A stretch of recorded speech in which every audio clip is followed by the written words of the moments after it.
Hi, I'm here to talk to you about rubrics. So one of the ways you can grade your assignments, projects, is to use a rubric. So I like to go into my resources and create my rubric and then just pull it into my course. And then I can just import it into my course. It allows me, if I have errors, I can fix it. If I want to use it in multiple classes, I can do that.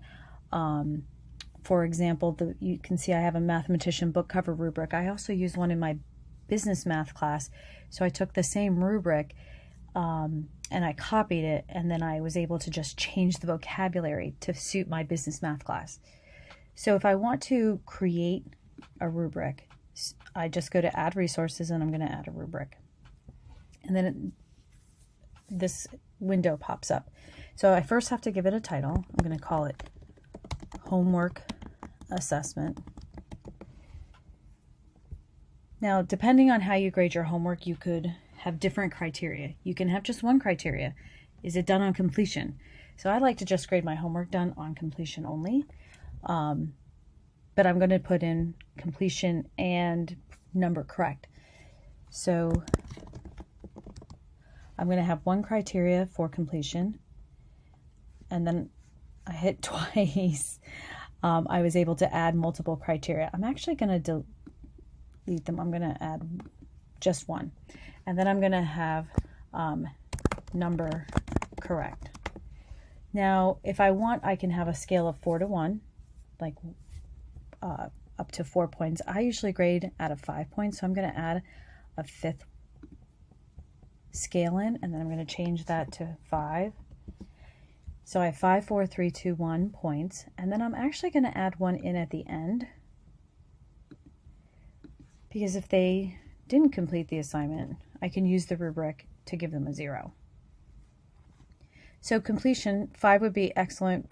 So now it says 5, 4, 3, 2, 1. I might want to change from excellent, excellent, good, and satisfactory, needs improvement, to maybe 1 had completed only 1 or 2 problems. And then I can change 2 to completed 3 or 4 problems.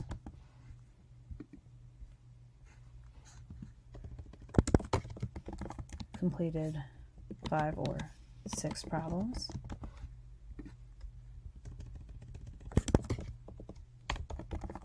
Completed 7 or 8 problems. And I might just say excellent. Completed all of the assignment. Now you could even use this if you had less problems or whatnot. You could either change it or change your words to make them very generic. So for number correct, excellent, had all problems correct.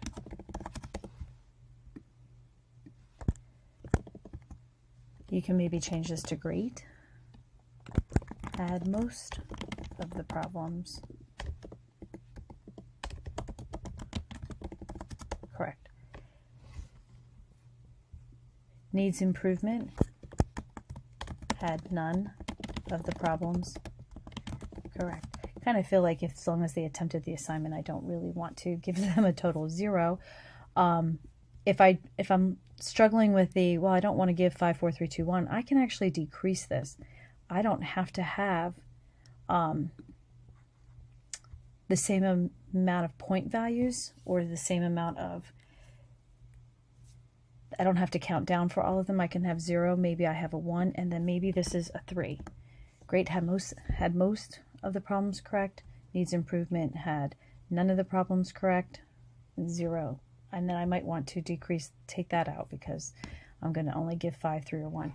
Each criteria can have its own scale. Like maybe it's a do or something that you do or don't. Maybe it's your completion is that they either get all or nothing. You can make it whatever you want. So I'm going to create that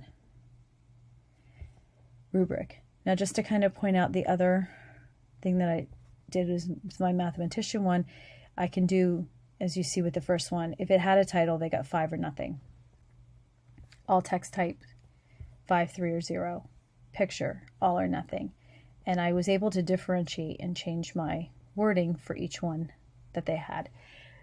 Now why I'm showing you this one is that at the bottom I have an extra credit quote. As you're doing this, the point value the maximum point value for the grading scale is being added up all the way over here to the right. So 5, 5, 5, 5, 5.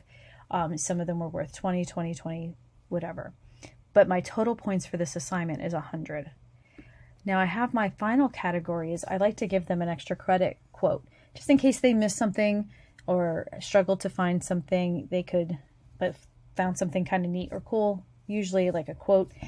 I give them some extra credit points. Now the problem is if I assign it 5 points here where I have the excellent category, I have them both listed as 0. But if I put the 5 here, then it's going to add 5 in all the way at the right, and it's going to make my total rubric point value 105 points.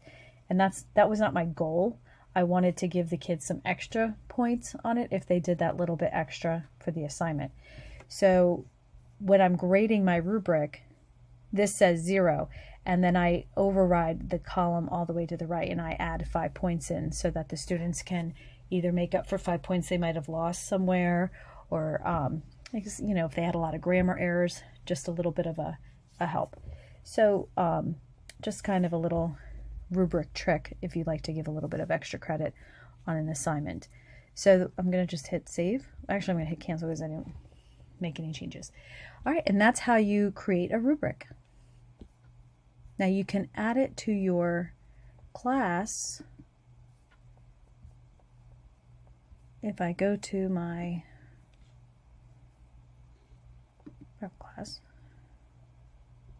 I have an assignment on how to grade it. If you notice, I already have it in there. When you edit the assignment, when you're creating the assignment, you can add in that rubric. When you do the scale, you can choose to have it be numeric, and that's no rubric, or you can choose to have a rubric, and I can have a homework assignment rubric that I've already created in this course, and then I can hit save changes. And then the nice thing is on the assignment, the rubric actually pops up for the students to see. And that is how we use rubrics. If you have any questions, please send me an email.